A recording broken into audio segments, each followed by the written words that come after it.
A hard time today, but let's go on. Anime, let them know we are now standing in the congregation of the mighty home of the stubborn minority, place where your hustle builds muscle. This is Gye-Nyame Journey Media. I'm your host, Brother Hot Tim. Of course, you know this is a heart of a simple production all day, every day. We strive to blow up your old paradigm. Now today, I am here to talk with you about why I choose to celebrate Kwanzaa and how it changed my life. All right, when I was introduced to Kwanzaa, it was at a very critical time in my life. And the system of accountability that went with it and the principle system that came with Kwanzaa changed the very essence of who I was and who I thought I was. Now, I had historical information.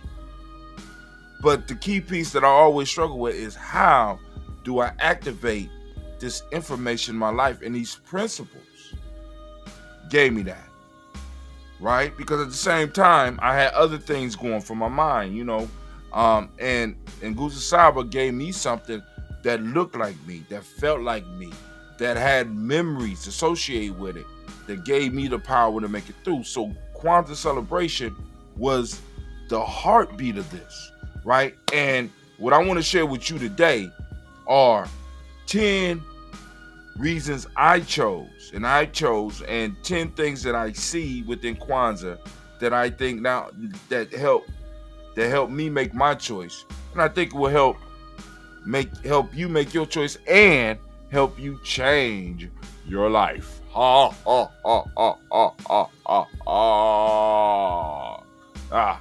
Now, so let's get to it. All right, Anime, are you ready? Hit my timer, please. I'm trying to keep it under 5 minutes. All right. The reason I chose the first reason that I chose to celebrate Kwanzaa was it taught me to honor my African American cultural heritage, as well as my African heritage. Now, for me, it happened in reverse. It taught me to respect my African heritage, right? Taught me that we had done more than we were told. But then as time went on, I started appreciating the stuff that we had to go through and still was able to accomplish here in North America. So it teaches me to honor those ancestors. It teaches me to honor the African ancestors that I'm able to get involved with. And also it teaches me in teaching that to me, it allowed me to be able to establish relationships with people all over the diaspora. Number 2, it strengthened family and community ties. For me, Kwanzaa has given me a whole nother family, right? Of elders, nation builders, and warriors that I could call on and that have always given me a reason to continue the struggle. Man, it was, and sometimes I'd be like, man, I need to go on it. I need to boom, boom, boom. I would have elders talk me out of some of the stuff. I would have nation builders that would be able to talk me out of some of the most foolish choices that an individual could possibly make. And I was so grateful because through Kwanzaa, I was able to meet with them on a yearly basis and develop relationships where I was able to meet with them outside that. So it strengthened my community connections as well as my family connections because it gave me something that they could relate to as far as a celebration that we can do that help bring us together. Man. Number 3, it promotes values and principles. Kwanzaa talks about principles like you got the Nguzo Saba. It gave me a set of principles that I could use in my life, that I have used in my life, and I set up a whole e-course around, right? How you can use them. But I'm not just telling you how you can use them. This is how I use them. And this is what worked for me. If it don't work for you, it's cool. But I'm quite sure it will if you trust the system. But also, it helped me shift my values. Because one of the issues that I always had was that I wanted to be rich. I knew that. I wanted to be wealthy. I wanted to do that. And I had problems wrestling with that, right?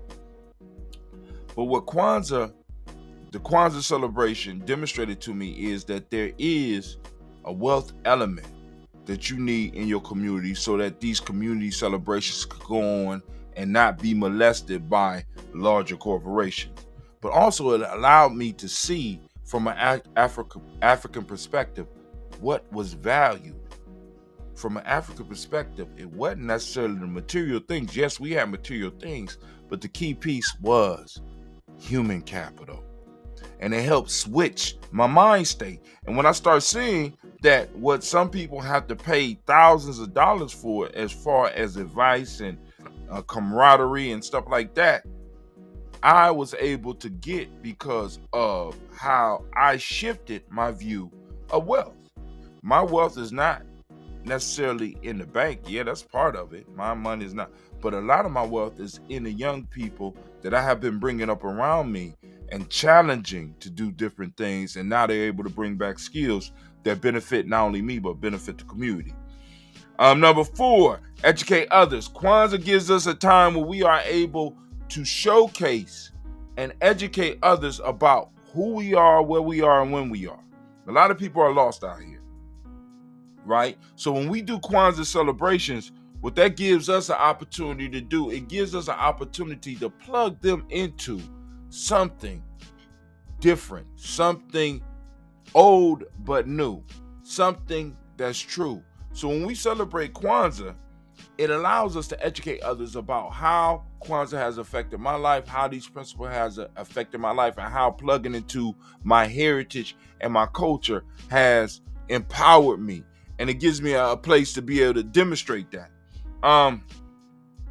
Number 5, it allows us to celebrate the diversity that's in our community, right? Because during our Kwanzaa celebration here in Columbus, we're liable to, my 5 minutes is up. We're liable to have a celebration in the church. We liable to have something led by someone that's in the Islamic faith. We got a whole bunch of different people with different worldviews that are coming together just within our community. This ain't even with outside influences or anything that we have to learn how to deal with and how to use these different skills to build something greater for not only ourselves but for our future generations. So that whole diversity piece is very important. It allows us to celebrate that, gives us a space, a sacred space where we can celebrate that.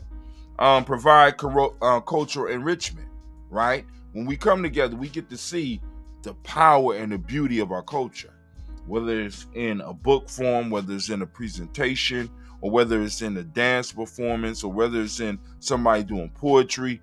We're able to enrich ourselves and be exposed to our culture in through all mediums. It's powerful, right? So cultural enrichment is a major piece, and that holds me, right? Because I'm always ready for the next poet to step up. I'm always ready for that next group to step up. And it inspires me because now I'm like, boom, it's Gye-Nyame, what we got to do next year, right? You know what I'm saying? That cultural enrichment. How can we take it to a next level? It allows us to celebrate our accomplishments, which is very important because Kwanzaa is a harvest ceremony. It's about being able to harvest and bringing all of our foods, all of our skills, all of our resources together so that we can celebrate this holiday. It's a harvest ceremony. And with harvest ceremonies are harvest feasts. And not only are we feasted on the food that we bring and the money that we raise to provide this food, how are we going to feast throughout the year? Right? What have you brought to the table? And I ain't just talking about no apples. I ain't just talking about the tuna casserole, right? I'm talking about what skills and accomplishments have you brought to the table for the community, right? Because it's a harvest ceremony, and that for me was a major piece because that's a accountability piece, and accountability is real big in helping people move to the next level. Number 8, create lasting memories. Of course, when we come together, there's memories being formed, because not only are memories being formed, but we already spoke about this, relationships, which is basically keys to networking, are formed. We develop memories together. We build memories together, and we are able to establish relationships because of those memories, right?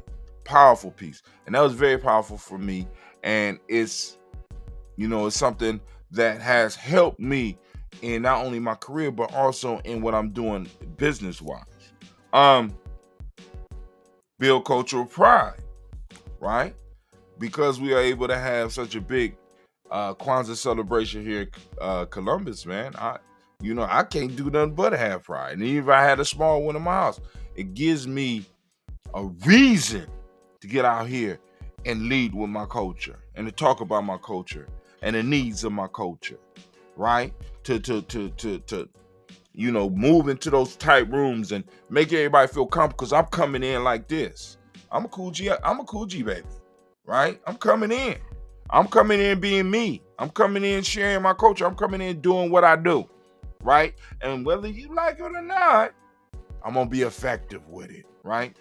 So that cultural pride, because what my culture demonstrates to me, what my history, my culture, and my heritage demonstrates to me, is people who have been able to take absolutely nothing and come up with something amazing.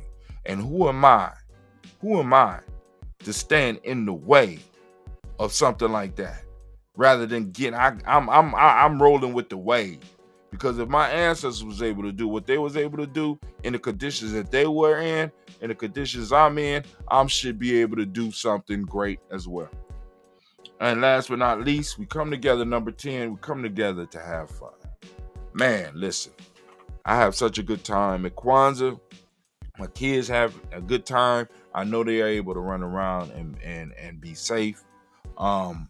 It's a beautiful thing, and I think it's something that you should really consider adding to your life. But yo,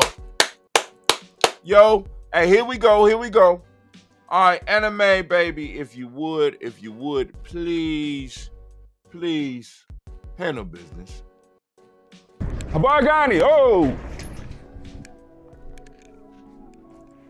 Bargani. Oh, you don't know what I mean because you only practice Kwanzaa one time a year. We at Gye-Nyame Journey, we practice Kwanzaa 365 days a year, allowing the power of our culture to help build what our ancestors called the best life. And we're inviting you to do the same. Come and join us at freegnjecourse.com so that we can start building together. I'm out.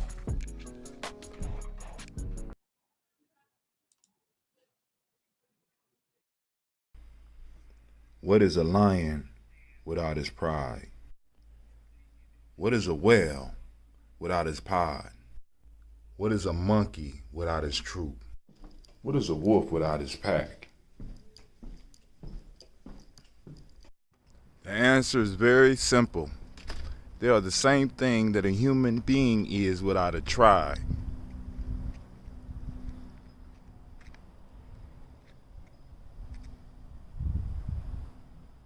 Pray.